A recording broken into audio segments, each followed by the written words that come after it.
আসসালামু আলাইকুম তোমাদের সবাইকে। আশা করছি তোমরা সকলে অনেক বেশি ভালো আছো। আলহামদুলিল্লাহ আমিও ভালো আছি।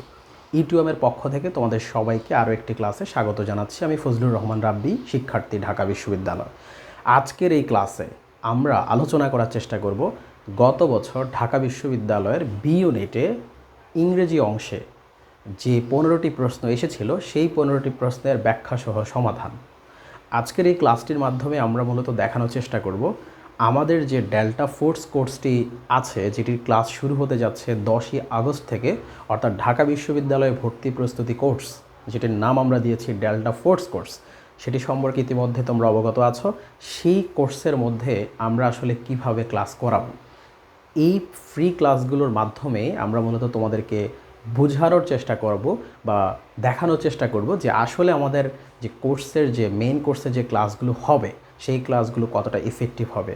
তো আজকের ক্লাসে আমরা মূলত যে টপিকটা নিয়ে কথা বলবো সেটা তো বললামই, ইংরেজি অংশে, অর্থাৎ ঢাকা বিশ্ববিদ্যালয়ের বি ইউনিট তথা তোমরা যারা মানবিক থেকে ঢাকা বিশ্ববিদ্যালয়ে ভর্তি পরীক্ষা দিবে, তোমাদের সিনিয়র যারা গত বছর পরীক্ষা দিয়েছে তাদের ভর্তি পরীক্ষার প্রশ্ন, সেই প্রশ্নের ইংরেজি অংশের সমাধানটা আজকের ক্লাসে আমরা করিয়ে দেওয়ার চেষ্টা করব।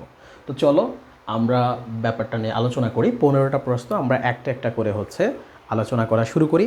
আর এই ক্লাসটা, এই ফ্রি ক্লাসগুলো নেওয়ার উদ্দেশ্য হচ্ছে তোমাদেরকে যেন আমরা বুঝাতে পারি যে আসলে আমাদের মেইন কোর্সের যে ক্লাসগুলো হবে, যখন আমাদের মেইন কোর্স শুরু হবে তোমাদের এসএসসি পরীক্ষার পরে, সেই কোর্সের ক্লাসগুলো কতটা ইফেক্টিভ হবে বা কিভাবে আমরা আসলে নেব, তোমাদের একটা ধারণা আমরা দিতে চেষ্টা করছি। সো প্রথমে আমরা যেই প্রশ্নটা নিয়ে আলোচনা করব, আমরা প্রথম প্রশ্নটা নিয়ে একটু আলোচনা করি। প্রথম প্রশ্নটা তোমরা স্ক্রিনে দেখতে পাচ্ছ। এখানে দেখো বলা হয়েছে, if the migrants had taken more precautions they dash survived. আচ্ছা, প্রশ্নটা ভালো করে দেখো। ইফ, যদি, কোশ্চেনটা বুঝো। ইফ অর্থ হচ্ছে যদি, তাহলে কি বলছে? দ্য মাইগ্রেন্টস, যদি হচ্ছে অভিবাসী, যারা অভিবাসী আছে, অর্থাৎ যারা এক দেশ থেকে আরেক দেশে চলে যায়, অভিবাসী, তাই না? সো যদি অভিবাসীরা had taken more precautions, caution শব্দের অর্থ হচ্ছে সতর্কতা, যে আর প্রিকশন মানে হচ্ছে পূর্ব সতর্কতা যেটা আমরা বলি। তাহলে কি হলো যে if the migrants had taken more precautions they dash survived, তারা বেঁচে যেত অথবা তারা বাঁচতে পারত। তাহলে অর্থটা হচ্ছে এরকম, যদি অভিবাসীরা আরও বেশি পূর্ব সতর্ক থাকতো, আরও বেশি পরিমাণে সতর্ক থাকতো, তাহলে তারা বেঁচে যেত। তাহলে ভাইয়া এবার একটু চিন্তা করো তুমি যে এখানে আসলে কি হবে। এখানে কি হবে এই উত্তরটা বোঝার জন্য তোমাকে প্রথমে বুঝতে হবে এই কোশ্চেনটা কোন টপিক থেকে এসেছে। কারণ তুমি যখন প্রশ্নটা দেখার পরে আইডেন্টিফাই করতে পারবা যে এই কোশ্চেনটা এই টপিক থেকে আসছে, তাহলে তুমি ওই টপিকের স্ট্রাকচারগুলো তোমার মাথায় নিয়ে আসতে পারবা বা নিয়মগুলো তুমি তোমার ব্রেনে নিয়ে আসতে পারবা। আমরা যদি দেখি এই বাক্যটা শুরু হয়েছে ইফ দ্বারা, তাহলে আমরা জানি ইংরেজি গ্রামারের একটা টপিক আছে conditional sentence. So conditional sentence মূলত শুরু হয় ইফ দ্বারা, অনেক সময় হ্যাড দ্বারাও শুরু হতে পারে বা ইফ এই ক্লজটা পরেও থাকতে পারে। তাহলে বেসিক্যালি আমার মাথায় চলে আসছে যে এই কোয়েশ্চেনটা কন্ডিশনাল সেন্টেন্স থেকেই এসেছে। তাহলে তুমি এবার তোমার ব্রেনকে পুরোপুরি কন্ডিশনাল সেন্টেন্সের দিকে ফোকাস করো। কন্ডিশনাল সেন্টেন্সের অনেকগুলো নিয়ম আছে। ইফ যুক্ত অংশে যদি ভার্ব ওয়ান হয়, পরের অংশে কি হয় এটা তোমরা জানো, উইল প্লাস ভার্ব ওয়ান হয়। আর ইফ যুক্ত অংশে যদি ভার্ব টু হয়, তাহলে পরের অংশ কি হয়? উড প্লাস ভার্ব ওয়ান হয়। ইফ যুক্ত অংশে যদি হ্যাড প্লাস V3 থাকে, পরের অংশ উড হ্যাভ প্লাস V3 হয়। তাহলে তুমি যখন ওই স্ট্রাকচারগুলো তুমি জেনে যাবা বা তোমার মাথায় যদি এগুলো গেঁথে থাকে, তখন কিন্তু তুমি এখানে দেখবা যে এখানে কোন স্ট্রাকচারটা ফলো করা হয়েছে। তো আমরা যদি দেখি এখানে if the migrants had taken, তাহলে এখানে মূলত ফলো করা হয়েছে হ্যাড টেকেন, তার মানে হ্যাড প্লাস V3। তাহলে কন্ডিশনারের একটা নিয়ম আছে যে ইফ যুক্ত অংশে যদি হ্যাড প্লাস V3 থাকে, তাহলে পরের অংশে কি হয়? পরের অংশে উড হ্যাভ প্লাস V3 হয়। যেহেতু এখানে ব্র্যাকেটে এখানে ড্যাশের পরে অলরেডি ভার্বটা তোমার দেওয়া আছে সারভাইভড, তাহলে কি হবে? এখানে মূলত আমরা জানি যদি ইফ যুক্ত অংশতে হ্যাড প্লাস V3 হয়, পরের অংশে কি হয়? Would have plus V3। এখন এই টপিকটা যদি তোমরা জানো, মানে তোমাদের যাদের জানা আছে তাদের জন্য কিন্তু এটা খুবই সহজ। জাস্ট তুমি স্ট্রাকচারটা জানলা, তুমি স্ট্রাকচার অনুসারে অ্যান্সারটা বসায় দিলে। ইভেন একটা জিনিস চিন্তা করো, তুমি যদি এই বাক্যটার অর্থটাও না জানো তাও কিন্তু তুমি পারবা। কিভাবে পারবা? তুমি যদি বাক্যটার অর্থ না জানো, তুমি জাস্ট দেখলা যে বাক্যটা ইফ দিয়ে শুরু হয়েছে, জাস্ট তুমি মাথায় রাখো ইফ দিয়ে যে সেন্টেন্স শুরু হবে সেটাই কন্ডিশনাল সেন্টেন্স, কোনো যদি কিন্তু নাই। তাহলে তোমার ব্রেনে অলরেডি কন্ডিশনাল ঢুকে গেল। এরপরে তুমি চিন্তা করলা যে ইফ যুক্ত অংশে যদি হ্যাড প্লাস V3 থাকে, আমি জানি পরের অংশ হচ্ছে উড হ্যাভ প্লাস V3 হয়। তাহলে তুমি এই স্ট্রাকচারটা যদি মাথায় তুমি রাখতে পারো, তাহলে ভাইয়া তুমি এই অ্যান্সারটা অনায়াসে দিতে পারবা। তুমি এখানে কি লিখবা? Would have plus V3। তাহলে অ্যান্সার হবে সি নাম্বারটা। আশা করি কন্ডিশনাল সেন্টেন্সের এই ব্যাপারটা বুঝছো। তাহলে এখান থেকে আমরা কি মানে শিখতে পারলাম, এই কোয়েশ্চেনটা সলভ করে বা ব্যাখ্যা করে আমরা আসলে কি বুঝতে পারলাম যে কন্ডিশনাল সেন্টেন্স থেকে যদি কোনো কোয়েশ্চেন আসে তাহলে আমাকে হচ্ছে কন্ডিশনাল সেন্টেন্সের স্ট্রাকচারগুলো মাথায় নিয়ে আসতে হবে। এরপর আমাকে দেখতে হবে কোন স্ট্রাকচারটা আসলে অ্যাপ্লাই করা হয়েছে এখানে, তারপর সেইটা অনুসারে অপশনগুলো খুঁজে বের করতে হবে। আচ্ছা, এবার আমি বলেছি যে আমাদের ব্যাখ্যাগুলো হবে একটু ইউনিক। কি সেই ইউনিক জিনিসটা কি? যে যেটা অ্যান্সার হবে সেটা বাদে বাকি তিনটা কেন অ্যান্সার হলো না আমি বলেছি সেগুলো আমি ব্যাখ্যা করে দেব। চলো, প্রথমটা দেখো, শুধু লেখা আছে উইল। তাহলে আমরা জানি ইফ যুক্ত অংশে কিন্তু হচ্ছে এখানে হ্যাড প্লাস V3 আছে। হ্যাঁ, যদি এখানে দেখো, এখানে যদি তুমি উইল বসাও তাহলে উইলের পরে সারভাইভড। আচ্ছা, উইল একটা মডাল ভার্ব, তাই না? উইল একটা মডাল ভার্ব। তো আমরা জানি মডাল ভার্বের পরে ভার্বের কোন ফর্ম বসে? সব সময় প্রেজেন্ট ফর্ম বসে। সুতরাং প্রেজেন্ট ফর্ম হচ্ছে এখানে সারভাইভ। তাহলে এখানে যদি সারভাইভ কথাটা থাকতো তাহলে এটা উত্তর হতো, কিন্তু যেহেতু এখানে সারভাইভ না, এখানে সারভাইভড মানে V3-তে দেওয়া আছে, সুতরাং আমরা এখানে উইলকে কোনোভাবেই নিতে পারছি না। এরপরে দেখো এখানে আছে উড। উড কেন হবে না? সেম রিজন, উডও হচ্ছে একটা মডাল ভার্ব, আর মডাল ভার্ব যখনই বসবে তারপরে একটা ভার্বের প্রেজেন্ট ফর্ম বসবে, তাই না? মডেল ভার্বের পরে বেসিক্যালি কি বসে? ভার্বের V1 বসে। সুতরাং এখানে যেহেতু V1 নাই, সুতরাং আমরা এখানে উডকে নিতে পারছি না। এরপরে বলছে উইল হ্যাভ সারভাইভড। উইল হ্যাভ সারভাইভড এটা কন্ডিশনালের কোনো নিয়মের মধ্যেই পড়ে না। এটা কন্ডিশনালের যে কয়টা নিয়ম আছে সেখানে কোনো নিয়মের মধ্যে উইল হ্যাভ সারভাইভডের কোনো নিয়ম নেই, সুতরাং এটা এমনিতেই বাদ। তাহলে এইটার অ্যান্সার হচ্ছে সি। দেখছো, আমরা হচ্ছে এইভাবে কোশ্চেনগুলো ব্যাখ্যা করব। তাহলে এখন আমি তোমাদেরকে ফ্রি ক্লাসটা নেওয়ার উদ্দেশ্য হচ্ছে জাস্ট তোমাদেরকে বুঝাই যে আসলে কিভাবে কোশ্চেন ব্যাংক পড়তে হয়। দেখবা যে অনেক ভাইয়ারা বা অনেক হচ্ছে প্ল্যাটফর্ম তোমাদেরকে ভালো পরামর্শ দেয়, সেটা হচ্ছে যে কোশ্চেন ব্যাংক অ্যানালাইসিস করো। আরে ভাই, কোশ্চেন ব্যাংকটা তুমি কিভাবে অ্যানালাইসিস করবা? কিভাবে কোশ্চেন ব্যাংকটা অ্যানালাইসিস করলে তুমি অ্যাকচুয়ালি বুঝতে পারবা যে তোমার প্রিপারেশনটা আসলে এইভাবে নিতে হবে। কোন কোশ্চেনগুলো কোন টপিক থেকে আসছে, একটা কোশ্চেন দেখার পরে তুমি কীভাবে বুঝবা যে এই কোশ্চেনটা এই টপিক থেকে আসছে। তাহলে কোশ্চেন ব্যাংক অ্যানালাইসিসের ধরনটা জাস্ট দেখো। আমরা একটা প্রশ্ন জাস্ট আজকে দেখাচ্ছি, তাহলে কিভাবে আমরা আসলে কোশ্চেনটা সলভ করবো, কীভাবে ব্যাখ্যা করবো সেটা হচ্ছে তোমাদেরকে দেখানোর চেষ্টা করছি। চলো আমরা 2 নম্বর প্রশ্নটিতে যাই।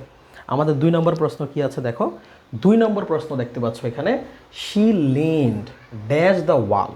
She leaned dash the wall এটা এসছে, কমা গাস্পিং ড্যাশ ব্রেথ।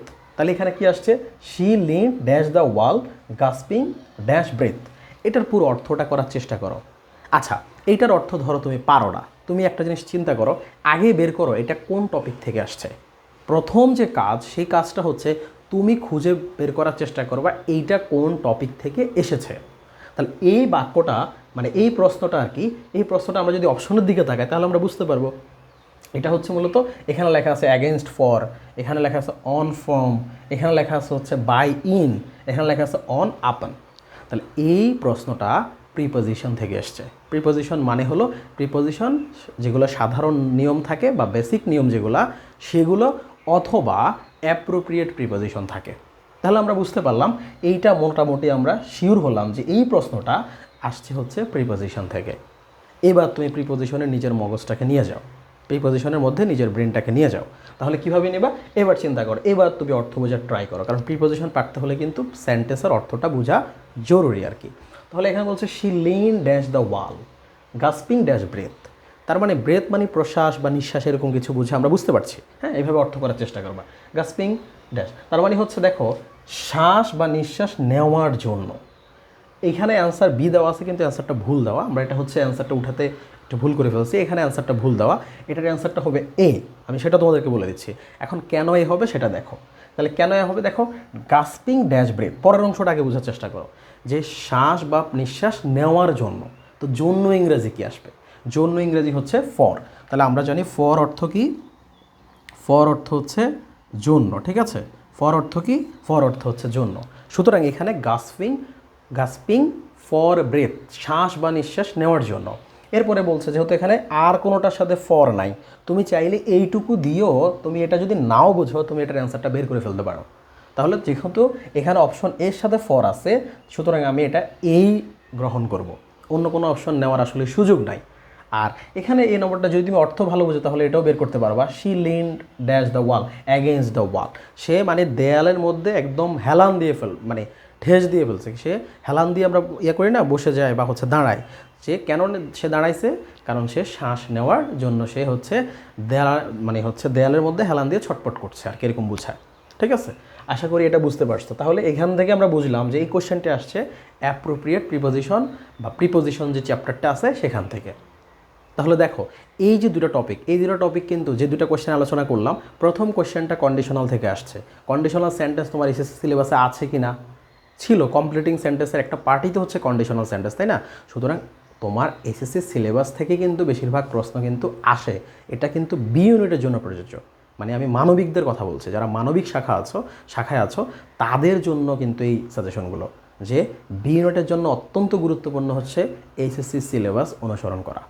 আচ্ছা, 3 নম্বর প্রশ্নটিতে আসো। 3 নম্বর প্রশ্নটিতে হচ্ছে 3 নম্বর প্রশ্নটি কি বলছে দেখো। 3 নম্বর প্রশ্নতে আমরা যদি দেখি, এখানে আসছে কি, চুজ দ্য কারেক্ট সেন্টেন্স, নিচের কোন বাক্যটি বা সঠিক বাক্যটি নির্বাচন করুন, এরকম তো বলছে, বা সঠিক বাক্য কোনটি। তাহলে দেখো এখানে 4টা বাক্য দেওয়া আছে, 3টা বাক্য ভুল। আমরা যে বাক্যটি সঠিক সেটার ব্যাখ্যাটা যেভাবে দিব, ঠিক সেইভাবে পরের 3টা মানে অন্য 3টা বাক্য যে ভুল সেটাও তোমাকে বুঝতে হবে, সেই ব্যাখ্যাগুলো তোমার কিন্তু জানতে হবে। তো দেখো কিভাবে আমরা সলভ করব। প্রথমে দেখো এখানে বলা হচ্ছে Jyoti forbade him to go to the meeting. তাহলে এই বাক্যটার দিকে যদি আমরা তাকাই, এখানে আমরা এটাকে অ্যান্সার ধরেছি, এটা সঠিক বাক্য আমরা নির্বাচন করেছি। তাহলে কেন এটাকে আমরা সঠিক বললাম? কারণ এখানে কোনো ভুল নাই। দেখো, জ্যোতি ফরবেইড শব্দের অর্থটা কি? ফরবেইড শব্দের অর্থ হচ্ছে নিষেধ করা। ফরবেইড শব্দের অর্থ কি? ফরবেইড শব্দের অর্থ হচ্ছে নিষেধ করা। তাহলে জ্যোতি নিষেধ করেছিল হিম, তাকে নিষেধ করেছিল, সামওয়ান যে কেউ হতে পারে। তাহলে জ্যোতি ফরবেইড হিম, জ্যোতি তাকে নিষেধ করেছিল। কি নিষেধ করেছিল?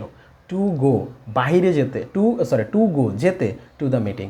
তার মানে মিটিংয়ে যেতে জ্যোতি তাকে নিষেধ করেছে। তাহলে এখানে আমরা ন্যারেশনের একটা নিয়ম কিন্তু মনে করার চেষ্টা করব। তোমরা যখন ডিরেক্ট ন্যারেশনকে ইনডিরেক্টে করো, দেখো এইটাও এসএসসি সিলেবাস, দেখছো এইটাও কিন্তু এসএসসি সিলেবাস থেকে আসছে। ন্যারেশনের মধ্যে যখন আমরা ডিরেক্ট ন্যারেশনকে ইনডিরেক্ট ন্যারেশনে নেই, তখন আমরা ইম্পারেটিভ সেন্টেন্সের ন্যারেশনগুলো করার সময় কিন্তু আমরা ফরবেডের ব্যবহারটা ইউজ করি, তাই না? আমরা জানি ইম্পারেটিভ সেন্টেন্সের মধ্যে সেইড টুর পরিবর্তে নিষেধ বুঝালে ফরবেড হয়, তারপরে ইনভার্টেড কমার পরিবর্তে টু হয়, এরপরে ভার্ব থেকে শেষ পর্যন্ত সেই স্ট্রাকচারটা যদি আমরা এখানে অ্যাপ্লাই করি তাহলে এই সেন্টেন্সটা কারেক্ট বলে গণ্য হচ্ছে। এবার আসো পরের 3টা বাক্য কেন ভুল বা কোথায় ভুল আছে। এখানে বলছে দ্য ড্রাইভার ডেড ফ্রম কি? From an accident. আমরা গ্রুপ ভার্বের একটা নিয়ম জানি, গ্রুপ ভার্ব আছে ডাই দিয়ে, দেখবা ডাই দিয়ে একটা গ্রুপ ভার্ব আছে। তো ডাই দিয়ে যে গ্রুপ ভার্বটা আছে সেখানে অনেকগুলো ডাইয়ের সাথে ভার্ব প্রিপোজিশন যুক্ত করা যায়। গ্রুপ ভার্ব কি? একটা ভার্বের সাথে যখন কি হয়, ভার্বের সাথে যখন প্রিপোজিশন যুক্ত হয় তখন এটাকে আমরা বলি গ্রুপ ভার্ব। এখন এই ডাইয়ের সাথে আমরা এখানে দেখতে পাচ্ছি যে ডেড ফ্রম, এখানে কি বলছে? ডেড ফ্রম অ্যান অ্যাক্সিডেন্ট, দুর্ঘটনার কথা বলা হয়েছে। তো আমরা জানি দুর্ঘটনায় যদি কেউ মারা যায় তাহলে সেখানে ডাইয়ের সাথে হচ্ছে বাই বসে। তাহলে এখানে অ্যান্সারটা হতো the driver dead by an accident. সুতরাং এখানে ফ্রমের জায়গায় এখানে যদি বাই থাকতো তাহলে এই বাক্যটা শুদ্ধ হতো। পরের বাক্যটা দেখো, এখানে বলছে আমাল ইজ স্লিপিং ডিউরিং 2 আওয়ার্স। তো আমাল ইজ স্লিপিং ডিউরিং 2 আওয়ার্স, এটা হচ্ছে টেন্স জনিত ভুল। আমরা জানি এটার অর্থটা হচ্ছে এরকম যে আমাল 2 ঘন্টা ধরে পড়ছিল। কিন্তু এখানে যদি বাক্যটা আমরা সঠিকভাবে সাজাই, এটার অ্যান্সারটা এরকম হতো যে আমাল হ্যাজ বিন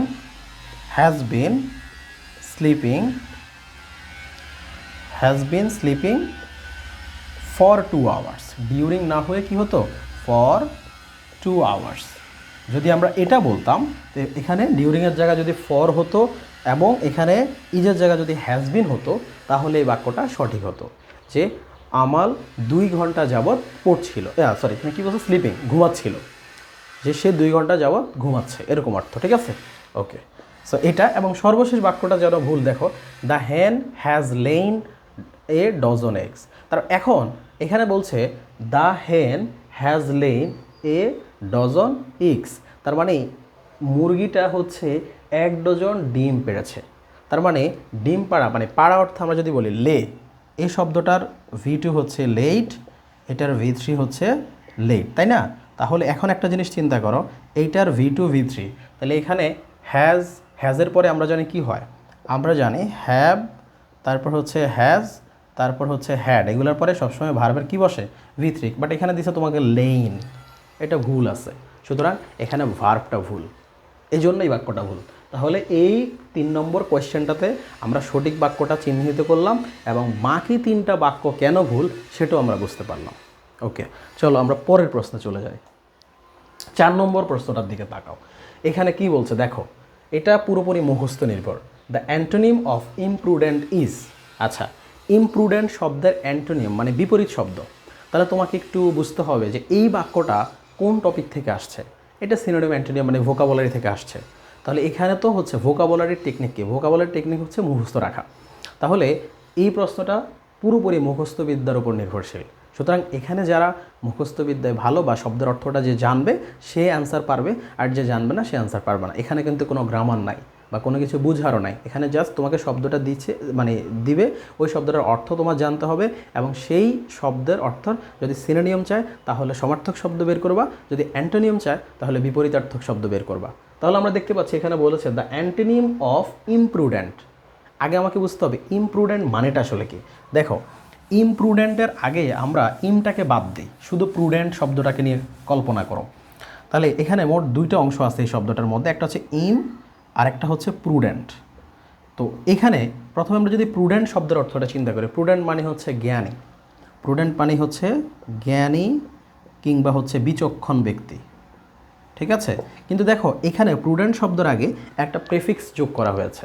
প্রেফিক্সটা কি, ইম, এটা হচ্ছে একটা প্রেফিক্স, এটার নাম হচ্ছে একটা প্রেফিক্স, সাফিক্স প্রেফিক্স পড়েছি না, তাহলে এটার নাম হচ্ছে প্রেফিক্স।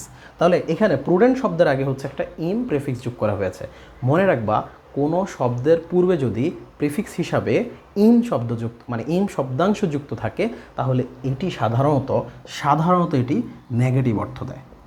টেকনিকটা বুঝো, নেগেটিভ অর্থ দেয়। কী অর্থ দেয় ভাইয়া? নেগেটিভ অর্থ দেয়।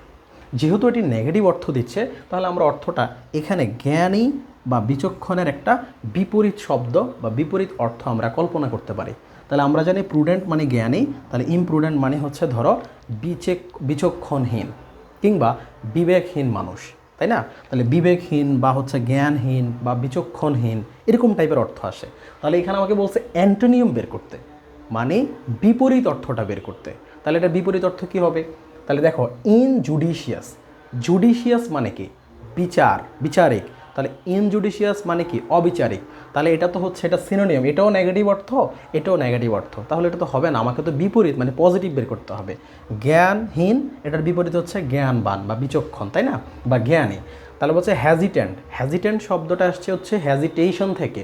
তাহলে হ্যাজিটেশন মানে দ্বিধা, আর হ্যাজিটেন্ট শব্দের অর্থ হচ্ছে এরকম হচ্ছে দ্বিধা মানে দ্বিধাদ্বন্দ্ব যেটাকে আমরা বলি। তাহলে এটা হচ্ছে না। তাহলে ওয়াইজ মানে হচ্ছে জ্ঞানী। তাহলে ওই শব্দটার অর্থ হচ্ছে জ্ঞানহীন, আর এর বিপরীত শব্দ হচ্ছে জ্ঞানী। কথা বুঝতে পেরেছো? এটা হচ্ছে অ্যান্সার।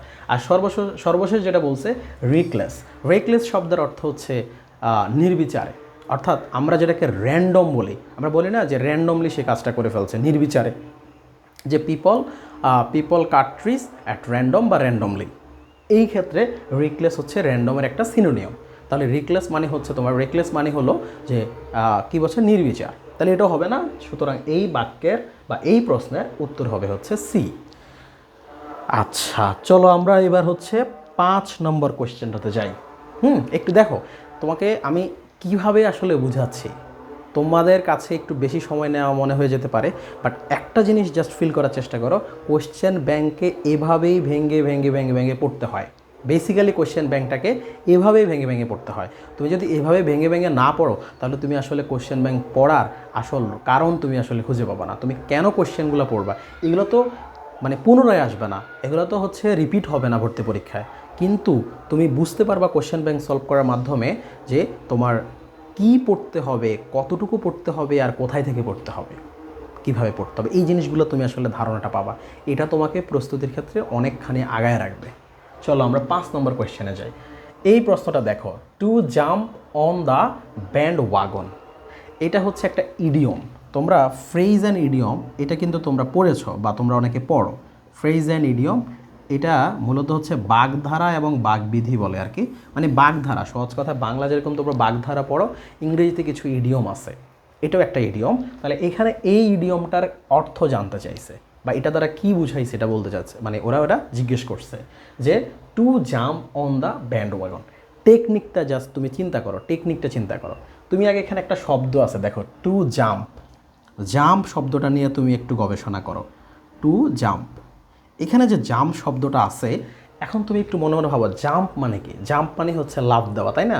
কোথাও লাফ দেওয়া, কোথাও ছিটকে পড়া, মানে কোথাও হচ্ছে উড়ে পড়া, যেটাই তুমি অর্থ নিতে পারো। এখন দেখো, তার মানে কোথাও একটা যাওয়া, এরকম কিছু একটা বোঝায়। এখন অপশনগুলো চিন্তা করো, মিস দ্য অপরচুনিটি। মিস মানে হারানো, জাম্পের সাথে হারানোটা কি একটু মানে উল্টা হয় না? তার মানে এটা হচ্ছে না। তুমি যদি সি নাম্বারটা দেখো, return to an earlier time, return ফিরে আসা। ভাই জাম্প মানে তো লাভ দেওয়া, সামনের দিকে যাওয়া, নট ফিরে আসা। এটা হচ্ছে সামনের দিকে যাওয়া, তাহলে এটাও হচ্ছে না। এখানে দেখো, বিকাম ফাইন্যান্সিয়ালি সলভেন্ট, কি বলছে? Become financially solvent. তাহলে বিকাম মানে পরিণত হওয়া, তাহলে এখানে তো পরিণত হওয়া অর্থ বোঝাচ্ছে না, তার মানে পরিণত হওয়া বোঝাচ্ছে না। এখানে দেখো তুমি জয়েন সামথিং পপুলার, জয়েন করা মানে যোগ দেওয়া, তাহলে জয়েন করা মানে কি? যোগ দেওয়া। সুতরাং এটি হচ্ছে তোমার উত্তর, অর্থাৎ to jump on the band wagon. তুমি যদি এটা নাও জানতা, তুমি জাস্ট এই জাম্প ওয়ার্ডটা দিয়ে তুমি এটা সলভ করতে পারতা। তাহলে দেখো, এটা একটা সুন্দর টেকনিক না? এটা কিন্তু সুন্দর একটা বুদ্ধিমান মানুষের কাজ, এটা একটা বুদ্ধিমান মানুষের কাজ হবে। আর বুদ্ধিমান মানুষরা প্রশ্ন কমন না মানে হচ্ছে যদি নাও ফেলতে পারে, তারপরও তারা কীভাবে সঠিক অ্যান্সার দিয়ে আসে, এই আশা করি একটু ধারণা পাবা। যে তুমি এটা পারো না, তোমার এটা কমনই আসা নাই, তাও তুমি এটা সলভ করতে পারছো। জাস্ট তুমি জাম্প ওয়ার্ডটাকে একটু এখানে কাজে লাগাও, এটাকে তুমি ইউজ করো, তাহলে এই কোয়েশ্চেনটা সলভ করা সম্ভব। এরপরে আসো পরের প্রশ্নতে আমরা চলে যাই, 6 নাম্বার। এইটা খুব সহজ, এটা নিয়ে বেশি কথা বলার কিছু নাই। এখানে বলছে identify the incorrect spelling. Spelling মানে হচ্ছে বানান। তাহলে এখানে ভুল বানানটা তোমাকে আসলে বের করতে বলছে, যে ভুল বানান কোনটা। তো তোমরা আসলে বানানগুলো দেখবা, এখানে প্রথম বানানটা ভুল আছে। এটার সঠিক বানান হচ্ছে এখানে যে এস ইউ আর ই দেওয়া আছে, এই এস ইউ আর ইর সাথে আরেকটা ই যুক্ত হবে, এখানে একটা ই কম দেওয়া আছে, সুতরাং এটাই হচ্ছে এখানে ভুল দেওয়া আছে, এখানে আর কোনো কিছু ভুল দেওয়া নাই। তাহলে এটা ছাড়া আর বাকি সব ঠিকঠাক আছে। ওকে, সো এটা নিয়ে কিছু বলার নাই, বানান তোমাদের তো আর কোনো নিয়ম হয় না, এটা জাস্ট প্র্যাকটিস। পরের কোয়েশ্চেন যাও, 7 নম্বর কোয়েশ্চেনটাতে আসো। 7 নম্বর প্রশ্নটাতে কি বলছে দেখো, 7 নম্বর প্রশ্নটাতে কি বলছে দেখো তো। এখানে বলা হয়েছে স্ট্রে ডগস। স্ট্রে ডগস, ডগ মানে তো আমরা জানি কুকুর, তাহলে স্ট্রে ডগস মানে হচ্ছে কুকুরগুলো, এটা প্লুরাল বোঝা গেছে। বাট স্ট্রে অর্থটা বুঝো, স্ট্রে অর্থ হচ্ছে ভবঘুরে কুকুরগুলো। ভবঘুরে মানে কি, ওই যে আমরা ধরো বলি না যে কিছু মানুষ আছে দেখবা, তারা হচ্ছে এক স্থান থেকে আর স্থানের সাথে শুধু ঘুরে, তারা হচ্ছে মানে তাদের কোনো কেউ নাই, তাদের বাড়ি নাই, গাড়ি নাই, কিছু নেই, মানে তাদের কোনো কিছুই না, তারা নিঃস্ব, বা তারা হচ্ছে ভবঘুরে, যেটা বলে পাগলের মতো, দরবেশের মতো শুধু ঘুরে, তাই না? সো এখানে যেটা বলছে স্ট্রে ডগস, ভবঘুরে কুকুর, সেরকম দেখবা কিছু কুকুর আছে শুধু রাস্তায় রাস্তায় ঘুরে, ওরা নির্দিষ্ট কোনো মালিকের অধীনে নাই বা কোনো নির্দিষ্ট জায়গায় তারা থাকে না, তারা যেখানে পারে সেখানে যায়, তাই না? সো এই কুকুরগুলোকে এখানে বলা হয়েছে স্ট্রে dogs dash themselves dash scraps. মানে ভবঘুরে কুকুরগুলা নিজেরা যে রাস্তার যে উচ্ছিষ্ট খাবার টাবার আছে সেগুলো খেয়েই তারা জীবন ধারণ করে, এরকম মিনিং আসছে। এখন দেখো এখানে স্ট্রে ডগস, তারা তো হচ্ছে খায়, এটা প্রেজেন্ট টেন্স, তাই না? তার মানে এখানে ফিডিং এটা হচ্ছে কন্টিনিউয়াস হয়ে গেছে, তাহলে এটা তো কন্টিনিউয়াস হবে না, কারণ এটা তো হচ্ছে একটা নিয়মিত ঘটনা, আর যেটা নিয়মিত ঘটনা সেটা হচ্ছে প্রেজেন্ট ইনডিফিনিট টেন্স। সুতরাং এখানে টেন্সের ব্যাপারটা আসছে, এই কোয়েশ্চেনটা পুরোপুরি টেন্স রিলেটেড কোয়েশ্চেন। তাহলে এখানে ফিডিং এটা এখানে আসবে না, টেন্স প্লাস হচ্ছে তোমার প্রিপোজিশন, দুইটা পার্ট, একটা হচ্ছে টেন্স আর পরের গ্যাপটা হচ্ছে প্রিপোজিশন, ঠিক আছে। তাহলে দেখো এখানে ফিডিং এটা তো হবে না, তার মানে এটা হবে না, মানে এ নাম্বার অপশনই বাদ। তারপরে হচ্ছে ফেড, এটা হচ্ছে তোমার V2-তে আছে, আর যেহেতু এটা প্রেজেন্ট ইনফিনিট টেন্স সুতরাং এখানে V1 হবে, তার মানে অপশন বিও ভুল আছে এখানে। তারপরে ডি নাম্বারটা ফিড, বাট ফিড এরপর এখানে দেওয়া হয়েছে ফিড হতে পারে, ঠিক আছে। তাহলে দুইটা অপশনে সি আর ডিতে ফিড আছে, তার মানে তারা নিজেরা খায়। সো এটার অর্থটা কী হবে, স্ট্রে ডগস ফিড দেমসেলভস, তারা এগুলো খায়, কী খায়, উচ্ছিষ্ট যে খাবারটা বা সেগুলো তারা খায়। এবার আসো টু এবং অন নিয়ে ঝামেলা, তাহলে তারা কেন খায়, তারা জীবন ধারণ করার জন্য খায়, করতে খায়, তে অর্থে হচ্ছে টু বসে, সুতরাং এটার অ্যান্সার হবে সরি কী বলছে এখানে হচ্ছে তে অর্থে হচ্ছে টু বসে, তাহলে স্ক্র্যাপস তারা হচ্ছে এটা করতে বসে, কিন্তু তারা হচ্ছে এখানে বলছে তারা জীবন ধারণ করে, তারা এটা খায়, খেয়ে জীবন ধারণ করে। এটার অর্থটা হচ্ছে যে ভবঘুরে কুকুরগুলো যে রাস্তার উদ্দিষ্ট খাবারগুলো খেয়ে জীবন ধারণ করে, তার মানে একটা সাধারণ ব্যাপার, তার মানে এখানে অন স্ক্র্যাপস।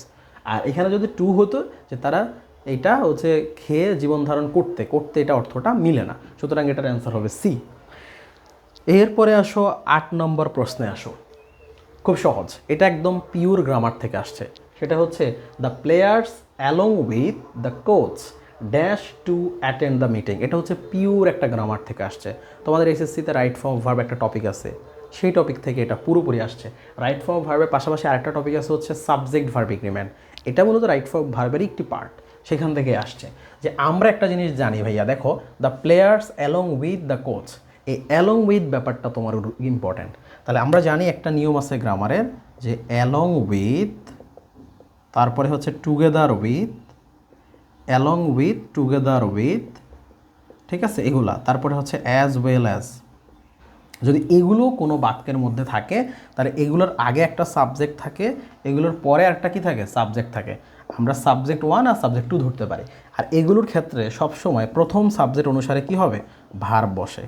অর্থাৎ প্রথম সাবজেক্ট যদি সিঙ্গুলার হয় ভার্ব হবে সিঙ্গুলার, প্রথম সাবজেক্ট যদি প্লুরাল হয় ভার্ব হবে প্লুরাল। তাহলে এখানে আমরা দেখতে পাচ্ছি the players along with the coach, তার মানে অ্যালং উইথের আগে কি আছে, দ্য প্লেয়ার্স আছে।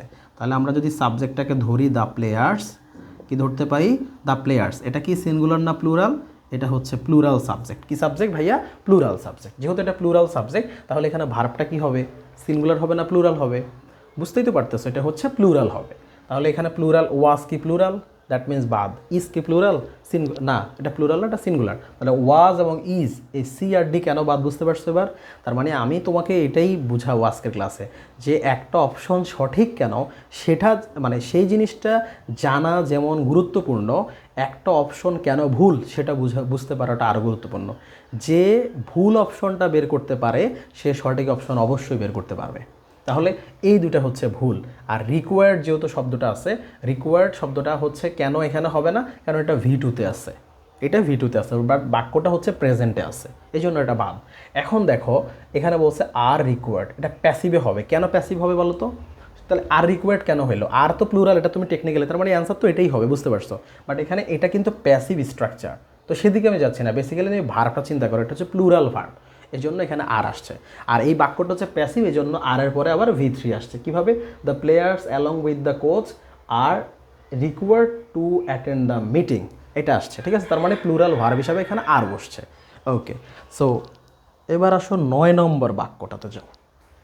দেখো এটাও ভোকাবুলারি, এই কোয়েশ্চেনটাও ভোকাবুলারি। কি বলছে এখানে, a person who helps people, একজন মানুষ, মানে যে ব্যক্তি হচ্ছে মানুষদেরকে ভালোবাসে, মানুষকে ভালোবাসে, কিভাবে ভালোবাসে, ভালোবাসে না তো, হেল্পস মানে মানুষদেরকে সাহায্য করে। কিভাবে সাহায্য করে, হেল্পস থ্রু চ্যারিটেবল কজেস, মানে মানবিক কাজকর্মের মাধ্যমে, মানবিক কাজের মাধ্যমে যখন কোনো মানুষ মানুষকে ভালোবাসে বা মানুষকে সাহায্য করে তখন ওই মানুষগুলোকে আসলে কি বলে, এটা হচ্ছে তোমার এক কথায় প্রকাশ বাংলায় বলে, ইংরেজিতে বলে ওয়ান ওয়ার্ড সাবস্টিটিউশন। আমরা তোমাদেরকে এটাও সুন্দর করে পড়াবো এবং এটাও ভোকাবুলারি, এবং প্রত্যেকটা ভোকাবুলারি আসলে বুঝায় বুঝায় পড়ার আছে। তাহলে এটা হচ্ছে যে ব্যক্তি হচ্ছে মানুষকে মানবিক কাজের মাধ্যমে সাহায্য করে সে ব্যক্তিকে আসলে কি বলে। অপশন আছে 4টা। প্রথমে দেওয়া আছে অপটিমিস্ট।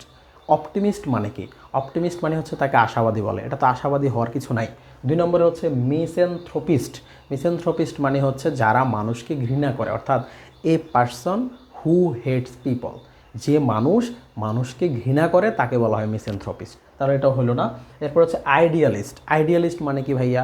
আইডিয়ালিস্ট মানে হচ্ছে আদর্শবাদী, অর্থাৎ যে ব্যক্তি মানুষের বিভিন্ন ধর্মবর্ণের চেয়েও মানুষের নৈতিকতাকে আসলে গুরুত্ব বেশি দেয়, ওই মানুষটাকে বলা হয় আইডিয়ালিস্ট। আর এখানে যেটা আছে সেটা হচ্ছে পিলেনথ্রপিস্ট। পিলেনথ্রপিস্ট মানেই হচ্ছে পরোপকারী, মানে যে ব্যক্তি অন্যের উপকার করে তাকে বলা হয় পিলেনথ্রপিস্ট। পিলেনথ্রপিস্ট শব্দের বাংলা অর্থ হচ্ছে পরোপকারী। তাহলে এটার অ্যান্সার হচ্ছে ডি নাম্বার। চলো এবার আমরা 10 নম্বর প্রশ্নতে চলে যাই। পরের প্রশ্নটা দেখো, এইটা হচ্ছে তোমার কানেক্টর বা লিঙ্কিং ওয়ার্ড, এই টপিক থেকে আসছে। তোমাদের এইচএসসি সিলেবাসে কিন্তু কানেক্টর আছে, দেখছো? আমি তোমাদেরকে আরও একটা ভিডিওতে বলেছিলাম এর আগে যে তোমাদের হচ্ছে যে কোনো মানে যারা মানবিকে পড়াশোনা করতেছে, অর্থাৎ যারা এসএসসি পরীক্ষার পরে যারা ঢাকা বিশ্ববিদ্যালয়ে ভর্তি পরীক্ষা দিবা, তোমাদেরকে আমি বা যারা বিইউনিটে ভর্তি পরীক্ষা দিবা তোমাদেরকে আমি বারবার একটা কথাই বলার চেষ্টা করছি, তোমার যে এসএসসির যে সিলেবাসটা আছে ইংরেজির, সেই সিলেবাসটা মানে এটাই হচ্ছে তোমার আসলে আসল অস্ত্র। এইটাকে তুমি কাজে লাগায় প্রস্তুতিটা নিবা। এটা অনেকে জানে না, অনেকে অনেক কিছু পড়ে ফেলে, বাট তোমার মেইন প্রিপারেশনের জায়গা হচ্ছে এসএসসি সিলেবাস। তুমি যেগুলো পড়ে আসছো সেগুলোকে মডিফাই করে পড়া, এবং সেগুলোকে মডিফাই করে কিভাবে পড়বা সেটার জন্যই তো হচ্ছে আমরা E2M ডেল্টা ফোর্স কোর্স নামে একটা কোর্স চালু করেছি। এই কোর্সের বিস্তারিত আছে, তোমাদেরকে কমেন্টে দেওয়া থাকবে বা হচ্ছে তোমাদের এখানে আমাদের পেজ এবং ইউটিউব চ্যানেলে বিভিন্ন পোস্ট দেওয়া আছে, তোমরা একটু দেখে নিও। হ্যাঁ, আচ্ছা, তো বা তোমাদের একটা নাম্বার দেওয়া আছে, সেই নাম্বারে তোমরা চাইলে যোগাযোগ করে বিস্তারিত জানতে পারো। তবে এই কোর্সটা শুরু হবে মূলত আগস্টের 10 তারিখ থেকে। বাট এখন যদি তুমি ভর্তি হয়ে যাও তাহলে তুমি হচ্ছে তোমার ওই এসএসসি মানে পরীক্ষা পর্যন্ত যে ক্লাসগুলো ফ্রি থাকে এসএসসি ব্যাচে আমরা অনলাইনে যাদেরকে হচ্ছে পড়াচ্ছি তাদের সাথে তুমি ফ্রি ক্লাসগুলো করতে পারবা, যেগুলো তোমার এসএসসি পরীক্ষার ক্ষেত্রে কাজে লাগবে। সুতরাং আমি বলবো তোমরা আমাদের যে এই যে E2M এর যে আমাদের একটা ব্যাচ আছে অ্যাডমিশনের জন্য, বিশ্ববিদ্যালয়ে ভর্তি প্রস্তুতির জন্য ডেল্টা ফোর্স কোর্স, সেই ব্যাচে তোমরা ভর্তি হয়ে যাও। ভর্তি সম্পর্কে বিস্তারিত কমেন্ট সেকশন বা হচ্ছে তোমরা ইউটিউব থেকে যদি ক্লাসটা দেখো তখন তোমরা এখানে হচ্ছে পোস্টে পেয়ে যাবা, চ্যানেলে গেলেই তোমরা ওখানে দেখতে পারবা। ওকে, সো এখানে আমার 10 নম্বর যে কোয়েশ্চেনটা আসছে সেটা হচ্ছে dash the water was salty. Dash পানি হচ্ছে লবণাক্ত ছিল, I could not drink it, আমি পান করতে পারিনি। খুবই কমন সেন্স। অপশন হচ্ছে এ নম্বরে হেন্স। হেন্স মানে সুতরাং পানি লবণাক্ত ছিল, আমি পান করতে পারিনি। অর্থ মিলে না, বাদ। অ্যাজ আ কনসিকুয়েন্স মানে অতএব বা হচ্ছে ফলস্বরূপ বা ফলে, তাহলে ফলে পানি হচ্ছে লবণাক্ত ছিল, আমি পান করতে পারিনি, মিলল না তো। Although the water was salty, যদিও পানি মানে লবণাক্ত ছিল তবুও আমি পান করেছিলাম, এটা যদি হইতো তাইলে এটার অ্যান্সার অলদো হইতো। যদি আই কুড ড্রিঙ্ক ইট বা আই কুড ড্রিঙ্ক ইট যদি বলতো তাইলে কিন্তু অ্যান্সার অলদোই হইতো, যে যদিও পানিটা লবণাক্ত ছিল তাও আমি পান করছি। কিন্তু এখানে বলছে যেহেতু পানিটা লবণাক্ত ছিল সেহেতু আমি এটা পান করিনি বা করতে পারিনি, তাহলে সিন্সের বাংলা অর্থ হচ্ছে যেহেতু। তাহলে যেহেতু পানিটা লবণাক্ত ছিল সেহেতু আমি এই পানি পান করতে পারিনি, এটাই হচ্ছে এটার অ্যান্সার। তাহলে অর্থ বুঝলে আর ব্যাখ্যাটা একটু ভালো করে বুঝলে দেখো কত সহজ এগুলা। এরকম প্রশ্নে তোমার ভর্তি পরীক্ষাও আসবে, তোমার সময় আসবে, খুবই সহজ। জাস্ট তোমাকে বেসমেন্টটাকে স্ট্রং করতে হবে, আর বেসমেন্টটাকে স্ট্রং করতে হলেই তো আমাদের তোমার একটা গাইডলাইন দরকার। সেই গাইডলাইনটা হতে পারে E2M। তোমরা ইউটিউবের ক্লাসগুলো দেখো, ইউটিউবের ভিডিওগুলো দেখো। তোমাদের যদি ভিডিও ক্লাস দেখার পরে মনে হয় যে না সত্যি ভাইয়া আমাকে গাইড দিতে পারবে, ভাইয়া আমার স্বপ্নকে পূরণ করার ক্ষেত্রে অনেকটা হেল্প করতে পারবে, তাহলে তুমি ইউটিউবে আসো। আমি তোমাকে বলছি না যে ইউটিউবের ভিডিও দেখলে তোমাকে ইউটিউবের কোর্স কিনতে হবে, এরকম না।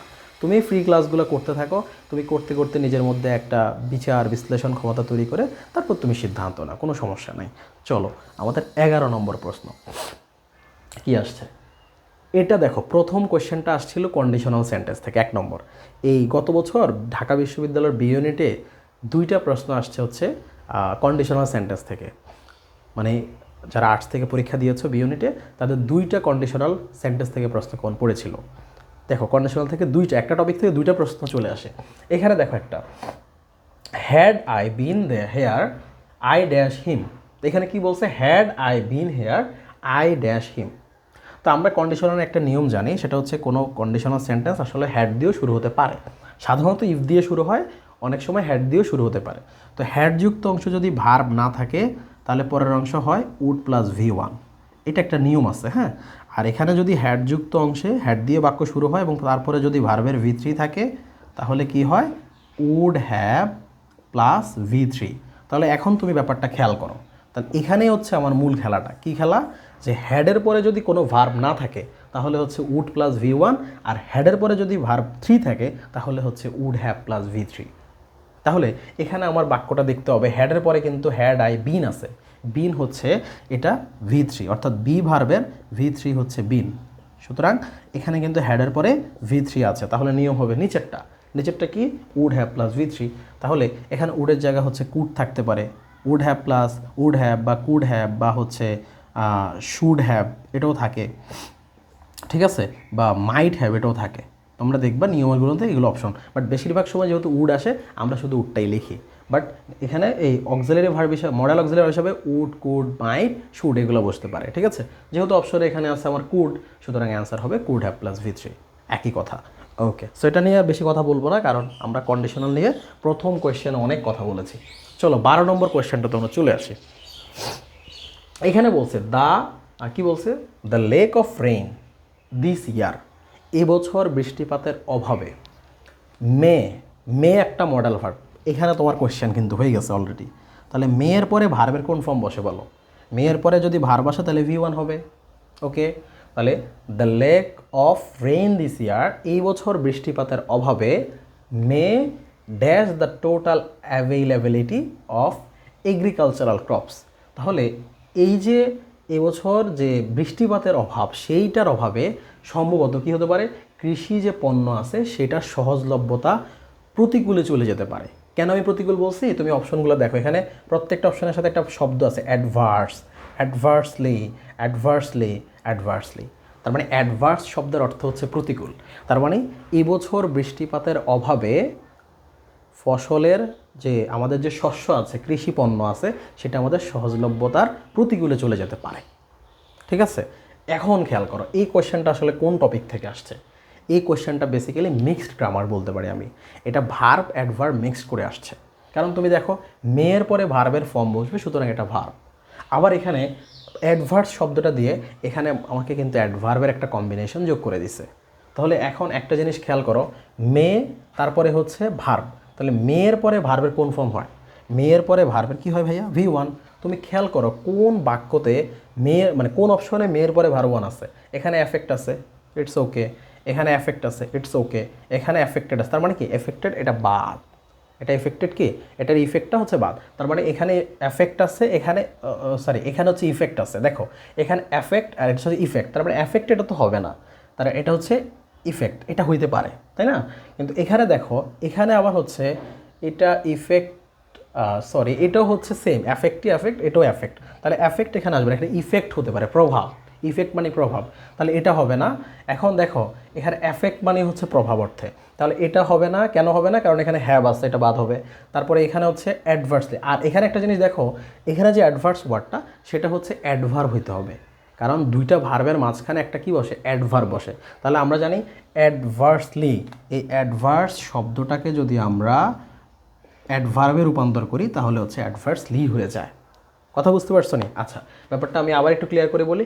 এখানে হ্যাভ দিছে, মে হ্যাভ অ্যাডভার্স, অ্যাডভার্সটা হচ্ছে এখানে কি আছে, এটা তো অ্যাডভার্ব হিসাবে নেয়, বাট আমাকে একটা অ্যাডভার্ব হিসাবে লিখতে হবে এখানে অ্যাডভার্সটা, সুতরাং এটা হবে না।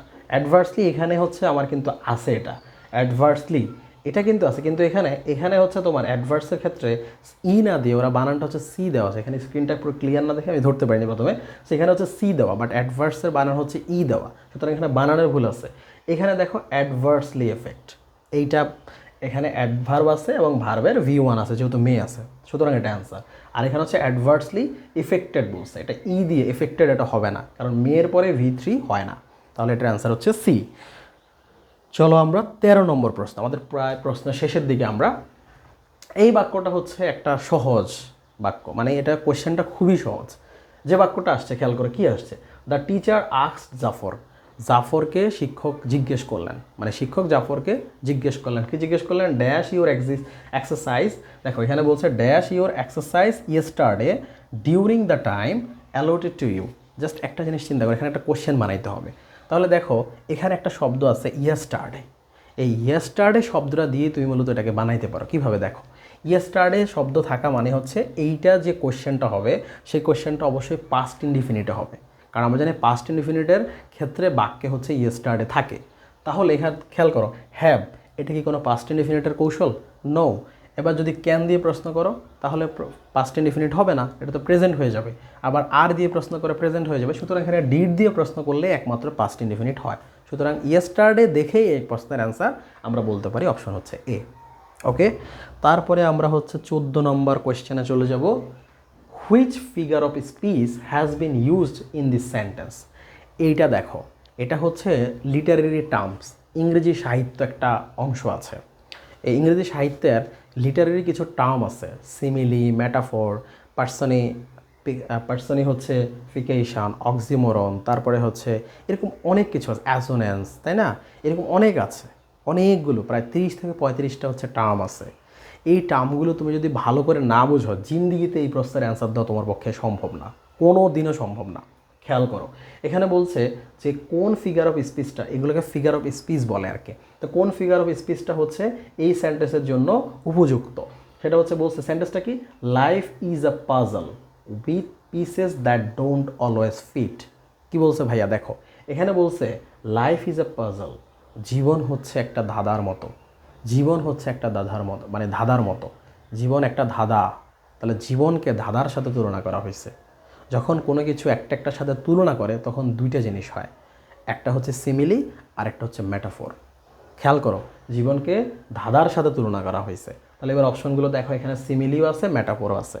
এর বাইরে যে দুটো আছে এটা বাদ। এই দুটার দ্বারা কী বুঝে আমি বলতেছি। তাহলে আমাদের সিমিলি, মেটাফোর। তাহলে এখানে একটা একটার সাথে যখন তুলনা করা হবে তখন কয়টা জিনিস হয়? দুইটা। একটা হচ্ছে সিমিলি আর একটা হচ্ছে মেটাফোর। তো এখানে যেহেতু তুলনার, এবার আসো কখন সিমিলি হবে, কখন সিমিলি হবে আর কখন মেটাফোর হবে। সিমিলি হচ্ছে যখন এই তুলনার মাঝখানে অ্যাজ অথবা লাইক ওয়ার্ড থাকবে। যেহেতু এখানে নাই, সুতরাং এখানে সিমিলি হবে না, তার মানে এখানে অ্যান্সার হচ্ছে মেটাফোর। এটা আমরা বুঝে গেছি। এবার আসলে দুইটা দ্বারা কি বোঝাচ্ছে? এটা পুরোটা বাক্যটার অর্থ হচ্ছে এরকম, জীবন হচ্ছে একটি ধাঁধার মতো যেখানে সবসময় সব হিসাব মেলে না। এটা তো সত্য কথা। তাহলে এই দুইটার মানে কি? পার্সনিফিকেশন মানে হচ্ছে যে কোনো একটা অজীব বস্তুকে বাস্তু হিসাবে তুমি কল্পনা করছো। যে বাতাস গান গায়, বাতাসের কোনো জীবন আছে? এ তো অজীব, কিন্তু তুমি এটাকে জীব হিসাবে কল্পনা করছো, মানে প্রাণহীন কোনো জিনিসকে প্রাণবন্ত কোনো জিনিস হিসাবে তুমি কল্পনা করছো। তখন এই ধরনের উদাহরণগুলোকে আমরা বলবো পার্সনিফিকেশন। আরেকটা লিটারেরি টার্ম আসছে, সেটা হচ্ছে তোমার অক্সিমরন। অক্সিমরন মানে একটা একটার বিপরীত থাকবে, যে ডে নাইট, হোয়াইট, তারপরে সাদা কালো, ব্ল্যাক, এরকম। ঠিক আছে? তো সুতরাং এটার অ্যান্সার হচ্ছে মেটাফোর।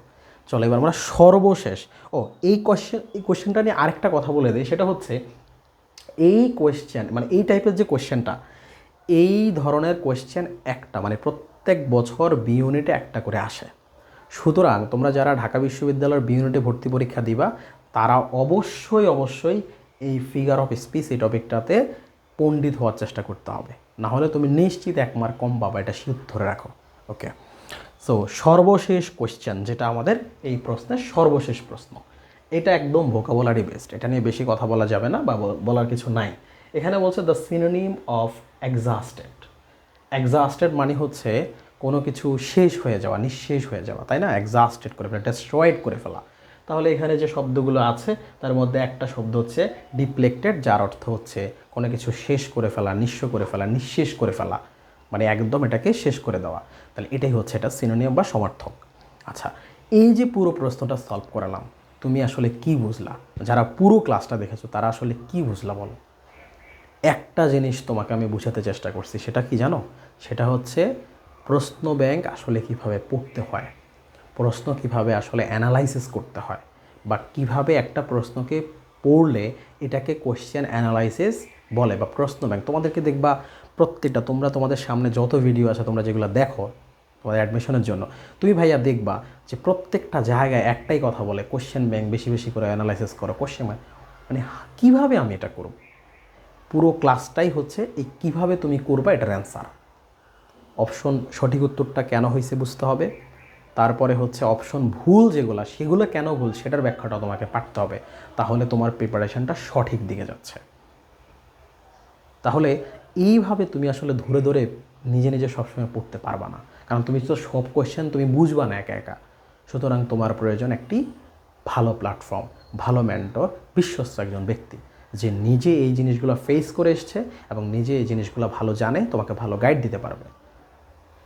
আর এর জন্য তুমি যদি আমাদের ইউটিউবের ভিডিওগুলো অনেকগুলো মানে সবগুলো ভিডিও তুমি দেখো, পেজে আছে, ইউটিউবে আছে, তুমি দেখো আমাদের এই ভিডিওগুলো তুমি দেখার পরে তোমার যদি মনে হয় যে না, এই প্ল্যাটফর্ম বা এই পেজ বা এই ভাইয়া আমাকে পথ দেখাবে বা তিনি পারবেন আমাকে পথ দেখাইতে, বা আমি ওনার কাছে পড়লে আমি উপকৃত হব, তোমার মধ্যে যদি এই সেন্সটা আসে, তুমি আমাদের ডেল্টা ফোর্স কোর্স, যেটা আমাদের আগস্টের 10 তারিখ থেকে মূল ক্লাস শুরু হবে, তোমাদের এসএসসি পরীক্ষা, লিখিত পরীক্ষা শেষ হওয়ার পর থেকেই শুরু হয়ে যাবে, সেই কোর্সে ভর্তি হয়ে যাও।